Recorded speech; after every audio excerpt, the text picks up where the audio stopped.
Hello for you, back at you again with another video, and today I am talking about the one and only Michael Eisner. Love or hate him, he was a pioneer of the Disney company. He was very well known in the 1980s for bringing Disney out of the trash can and making it exciting again. Now, unfortunately, near the end of his career at Disney, he kind of screwed up the entire company, of course, with California Adventure, getting rid of a lot of classic attractions, and tons of budget cuts and canceled projects. However, Michael Eisner also brought a new version of thrill rides. Now, we had Star Tours, but I personally feel like Splash Mountain was really the first thrill ride, modern thrill ride that we saw at the parks.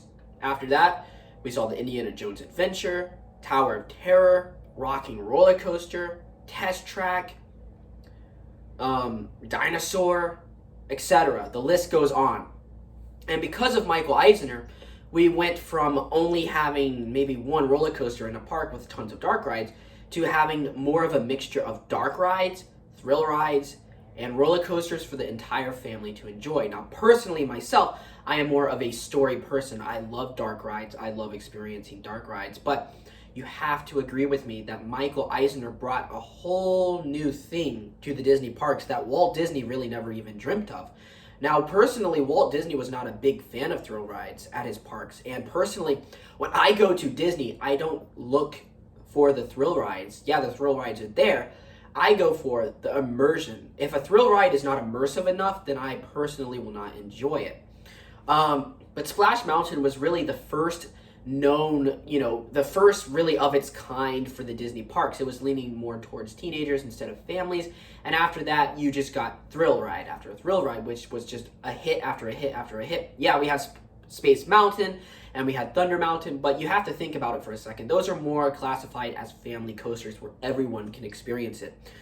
Splash Mountain was, at its time, a record breaker for its drop. The drop, as far as I know, was a record-hitting number back then. Today, people think, the drop's not so big. Jurassic Park is bigger at Universal. But you guys, you have to think for a second, this attraction came out in 1989 when the Jurassic Park ride came out in the 1990s. So, of course, they're going bigger and better with the newer rides. But Splash Mountain was groundbreaking for its time, all because of Michael Eisner.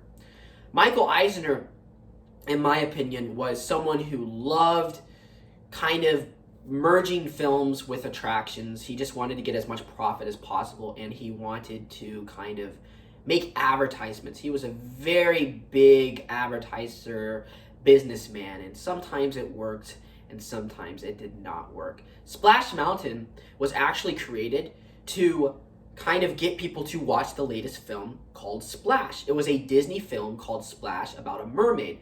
Michael Eisner actually wanted a mermaid in Splash Mountain. However, the Imagineers thankfully turned it down. It was originally going to be called Zippity Doo Dah River Run. I believe it was also about to be called Splash, but the Imagineers thankfully at the last second called it Splash Mountain.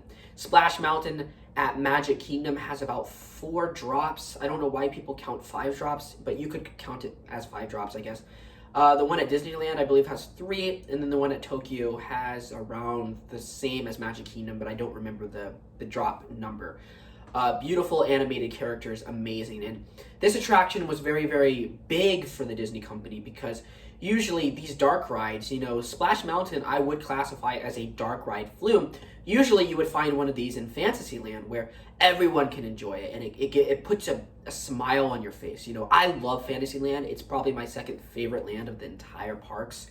But usually you would not find a ride with cute, cuddly creatures mixed with thrills.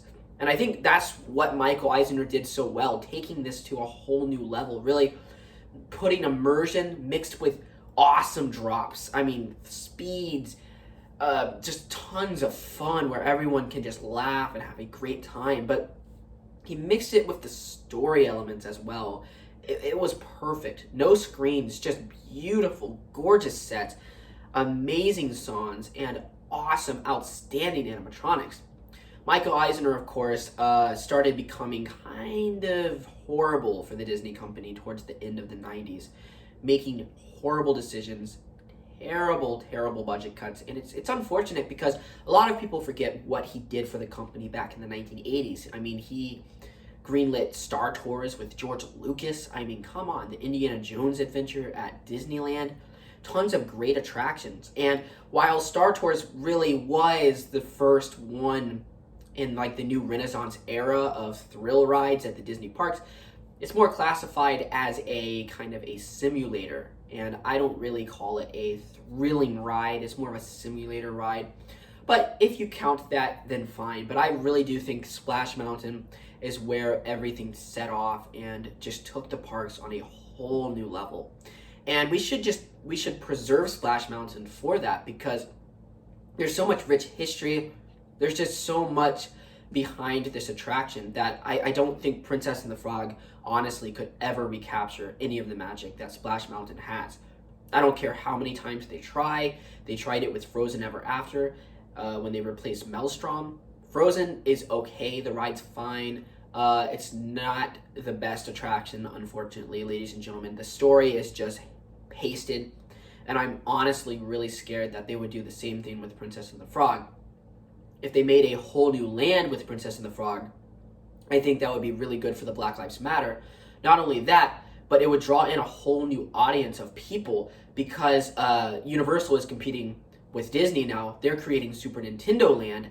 I think Princess and the Frog, a huge land at Magic Kingdom, would be a awesome selling point. Maybe 2 attractions, 1 e-ticket and then 1 family dark ride attraction, which would be amazing, set in a beautiful bayou, kind of maybe behind Fantasyland. That would be outstanding and fantastic. But you just have to think about how influential Splash Mountain truly was when Michael Eisner was the CEO of the Disney company. Love him or hate him, you still have to remember that he did set all of Disney that we know today in motion. It was because of this man. And Disney is in a pickle because of this man.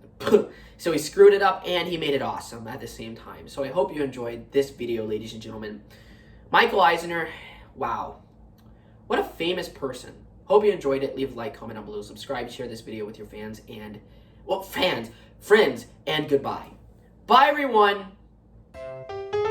Thanks for watching, guys, and don't forget to leave a like on the video.